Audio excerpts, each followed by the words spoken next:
میں اس پروگرام کی اگلی کڑی محترم جناب محمد ساجد صحرائی صاحب جو بہتری اسلامی کے ذمہ دار بھی ہیں، میں ان سے درخواست کرتا ہوں کہ وقت کا خیال رکھتے ہوئے 4 سے 5 منٹ کے اندر اپنی بات کو پورا کریں۔ ماشاءاللہ اچھا بولتے ہیں ساجد صحرائی صاحب۔ وقف ترمیمی بل منظور نہیں، منظور نہیں، منظور نہیں، منظور نہیں۔ مزہ نہیں آ رہا آپ کو؟ گونگی میری سرکاروں تک آواز پہنچانی نہیں دلی تک۔ وقف ترمیمی بل منظور نہیں، منظور نہیں، وقف ترمیمی بل واپس لو، واپس لو، تانا شاہی نہیں چلے گی، وقف ترمیمی بل واپس لو، بات ہو ماشاءاللہ۔ الحمدللہ رب العالمین، ماشاءاللہ ماشاءاللہ۔ الصلاۃ والسلام علی رسول الامین وعلی آلہ واصحابہ اجمعین۔ اعوذ باللہ من الشیطان الرجیم، بسم اللہ الرحمن الرحیم۔ لن تنالوا البر حتى تنفقوا مما تحبون، وقال تعالی ومما رزقناهم ينفقون۔ کیا بات، صدق اللہ العظیم۔ بہت خوب ماشاءاللہ۔ کچھ بات ہے کہ ہستی مٹی نہیں ہماری، صدیوں رہا ہے دشمن دورے جہاں ہمارا، باطل سے دبنے والے اے آسمان نہیں ہم، 100 بار کر چکا ہے تو انتہا ہمارا۔ امت مسلمہ کے غیور بھائیوں اور عفت ماں بہنوں، اس موقع سے جو باتیں آ رہی ہیں، میں یہ راجہ اور بادشاہوں کی دی ہوئی زمینیں نہیں ہیں۔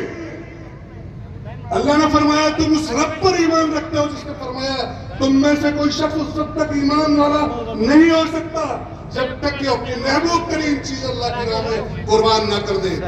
جو کچھ اللہ نے تمہیں دیا ہے جگہ جگہ قرآن کریم میں اللہ تعالیٰ نے فرمایا وَمِمَّا رَزَقْنَاهُمْ يُنْفِقُونَ، جو اللہ نے دیا ہے اس میں سے خرچ کرو۔ اور پھر یہ کام کرنے والے دودھی میڈیا کے کووں کی طرف کیمروں پر بیٹھنے والے ہم کو وقف کی ڈیفینیشن پوچھتے ہیں۔ ہمارے نبی نے فرمایا بخاری شریف کی حدیث کے الفاظ ہیں، بہترین صدقہ وہ ہے جو نہ فروخت کیا جا سکے، نہ ہبہ کیا جا سکے، نہ اس کو تبدیل کیا سکے، وہ ایز اٹ از رہے اور اس کا نفع انسانوں کو پہنچتا رہے۔ چنانچہ سب سے پہلا وقت کعبۃ اللہ ہے، پھر مسجد نبوی ہے، اور اس طرح سے وہ سمپتی جو دے کر کے خرچ کر دی جائے، اس چل سمپتی کے علاوہ وہ اچل سمپتی جو مسجد کی شکل میں، جو مدرسے کی شکل میں، جو خانقاہ کی شکل میں، جو قبرستان کی شکل میں، جو یتیم خانے کی شکل میں، جو امام باڑے کی شکل میں محفوظ کر دی جائے اور اس سے انسان فائدہ اٹھا سکے اور اللہ کی بات کر سکے، وہ پراپرٹی وقف کہلاتی ہے جس کو روک لیا جائے۔ یہ پراپرٹی پوری دنیا میں تھرو آؤٹ دا ورلڈ سب سے بڑا ڈونیشن جس کو وقف کہا ہے شریعت کی اصطلاح نے، وہ امت مسلمہ نے دیا ہے، امت مسلمہ کے غیور لوگوں نے دیا ہے، اور وہ اس لیے دیا ہے کہ وہ ثواب جاریہ ہے، وہ موت تک، قیامت تک، جب تک اس سے انسان فائدہ اٹھاتے رہیں گے تب تک اس سے جو ہے اس کو ثواب ملتا رہے گا، اور وہ اس دنیا کے بعد جنت میں اس کا ثواب ملتا رہے گا۔ اس لیے وقف کیا گیا ہے۔ اس بیچ میں جو لوگ مسلم حکمراں یا غیر مسلم حکمراں آئے انہوں نے کبھی کبھی کچھ چیزوں کو کسی چیز کے لیے وقف کیا، وہ اس کی حیثیت بہت معمولی ہے۔ دوسری بات، یہ بات جو کہی جاتی ہے کہ ریلوے اور ملٹری کے بعد، فوج کے بعد سب سے بڑی زمین وقف کی ہے، اگر صحیح اندازہ لگایا جائے اور ان قبضوں کو صحیح طور پر ختم کر کے اگر ایکوریٹ میجرمنٹ کیا جائے تو سب سے بڑی جائیداد امت مسلمہ نے وقف کی ہے۔ یہ جائیداد امت مسلمہ کی ہے، اور اس کام میں یہ صرف ایگریسو نیشنلسٹ ہی آپ کے دشمن نہیں ہے، سو کالڈ سیکولرسٹ، کمیونسٹ، یہ سب کے سب اس معاملے میں ظالم ہے۔ آندھرا سے لے کر کے بنگال تک ہماری ہزاروں بیگھہ زمین، ہماری اربوں خربوں کی جائیداد حکومتوں کے قبضے میں جو کسی بھی گورنمنٹ کی نہیں ہو، اور انہی نے وقف کے اس قانون میں چینج کیا ہے کہ جس وقف کو، دوسری بات میں عرض کروں کہ یہ وقف کسی مسلمان کی پراپرٹی نہیں رہتی۔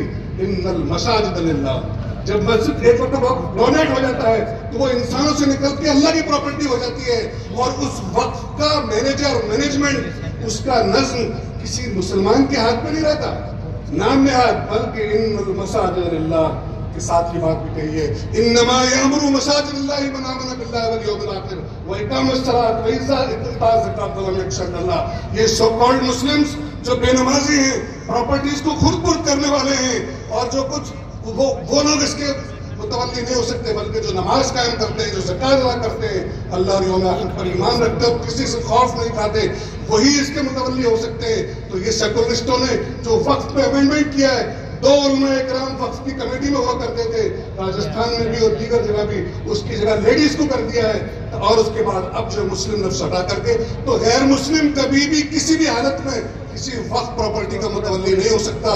چنانچہ یہ بات بتا دینی چاہیے کہ یہ پراپرٹیاں اللہ کی جائیداد ہیں، اور اللہ کی جائیداد کی خاطر ہم اپنا جان بھی دیں گے، ہم اپنا مال بھی دیں گے، لیکن ہم سے یہ ہرگز نہیں ہوگا کہ ہم تم سے دب کر کے اس چیز کو منظور کر لیں گے۔